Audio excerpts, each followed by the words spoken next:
Em nome do Pai, e do Filho, e do Espírito Santo. Amém. Ó Espírito Santo, conceda-nos a graça de compreendermos a palavra do Senhor e a docilidade de acolhê-la em nosso coração. Nossa Lex Divina com Lucas 21, de 5 a 11.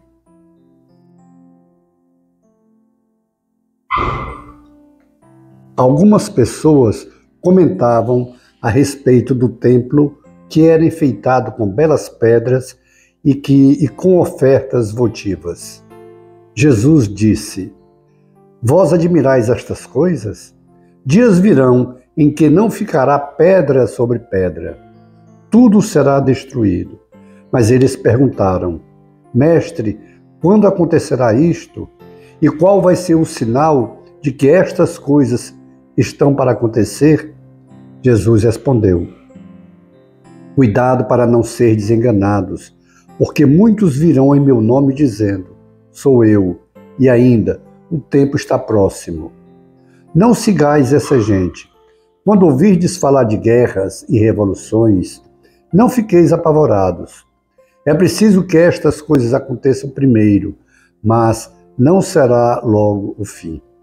E Jesus continuou: Um povo se levantará contra outro povo, um país atacará outro país.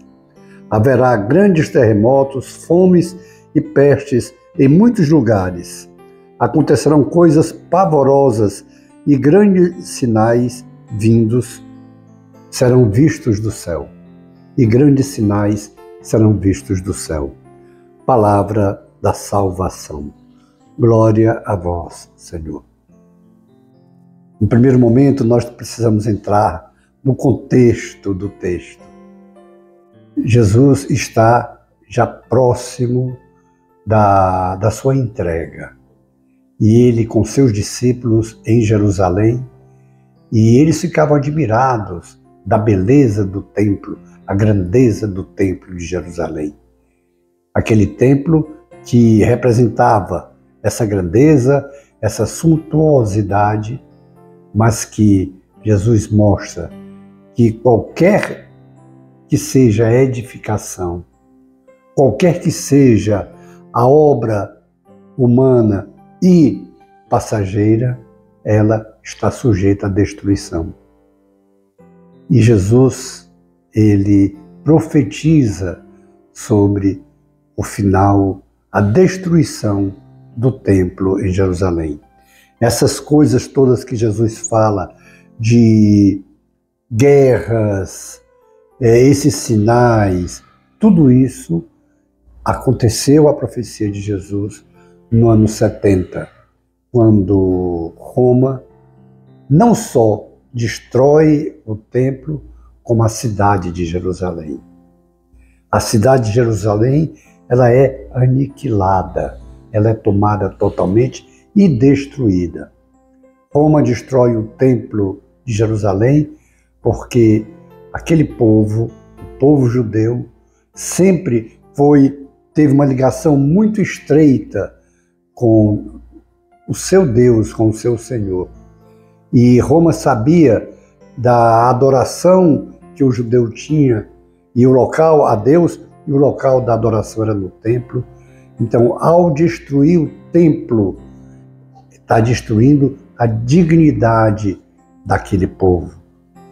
Tudo isso, Jesus, quando prevê aqui, ele está falando que a segurança do povo não está ali e que, dependendo da situação, virão falsos profetas, virão pessoas para apavorar mais ainda e se dizerem Messias e estarem profetizando o final de tempos, ligando situações catastróficas como as que a gente vive hoje, como se fosse final do mundo, final dos tempos. E Jesus diz: não vos preocupeis com essas pessoas, não deis ouvido a essas pessoas, não dê atenção a essas pessoas, porque só o Pai sabe. Ele não me revelou, ele não me autorizou a revelar, melhor dizendo. E aqui, esse fato Jesus se refere imediatamente ligado a Jerusalém. E de fato já aconteceu a profecia de Jesus. De fato já aconteceu essa destruição toda. E Jesus, ele vai nos incentivar a estarmos prontos já no segundo momento. Há uma situação que vai acontecer conosco. Nós vamos passar por tribulações, nós vamos passar por sofrimento, nós vamos passar por situações de angústia, de dor, vamos passar por tudo isso. Haverá situações em que pode até parecer um desespero, pode parecer o fim, mas mais uma vez o Senhor, Ele nos exorta, nos consola, nos forma sobre o final dos tempos. Ninguém sabe, mas Ele também nos incentiva a estarmos preparados, porque a qualquer momento virá o nosso encontro com Ele. Nas últimas orações que a gente tem feito, com essas leituras, elas estão nos levando muito a essa reflexão, a não ficarmos fixados em final do tempo, em final do mundo, mas com atenção que haverá esse encontro pessoal, esse final nosso, muito provavelmente antes do final do mundo. Muito provavelmente antes do final dos tempos. Ele não fixou para nós, ele não disse para nós quando seria. E até proibiu que nós disséssemos. Ele até exorta a não ficarmos com essas conjecturas sobre o final dos tempos, porque só vai amedrontar, apavorar as pessoas, deprimir as pessoas. E não é isso o sentido de Jesus fala dos finais dos tempos. Ele fala porque haverá. Porque nós não fomos criados para essa vida temporal apenas. Ela é passageira, ela é muito curta. A nossa essência é eterna. A nossa essência é divina. Somos filhos de Deus, criados à sua imagem e sua semelhança. Portanto, para a eternidade. Nós estamos agora como numa escola, de um aprendizado de como viver eternamente. E a graça que nós temos é que Jesus nos deixou, Ele que é o nosso Salvador, Ele nos deixou o seu Evangelho, deixou a sua palavra, que nós podemos consultar diariamente, como nós fazemos com a Lexio Divina. É o próprio Deus que nos fala.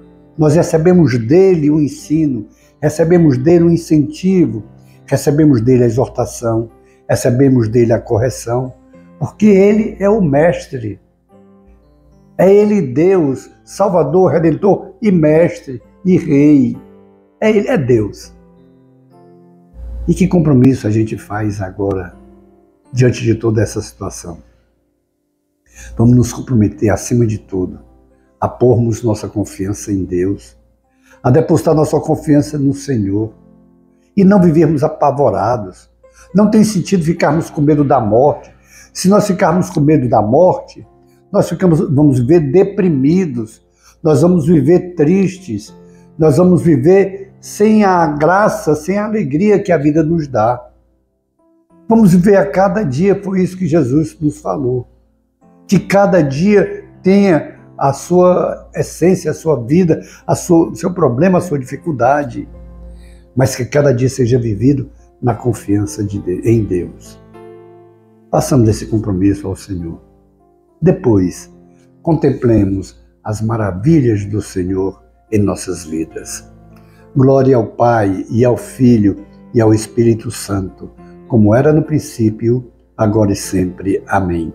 E pela intercessão da Sagrada Família de Nazaré, abençoe-nos o Deus Todo-Poderoso, o Pai, e o Filho, e o Espírito Santo. Amém.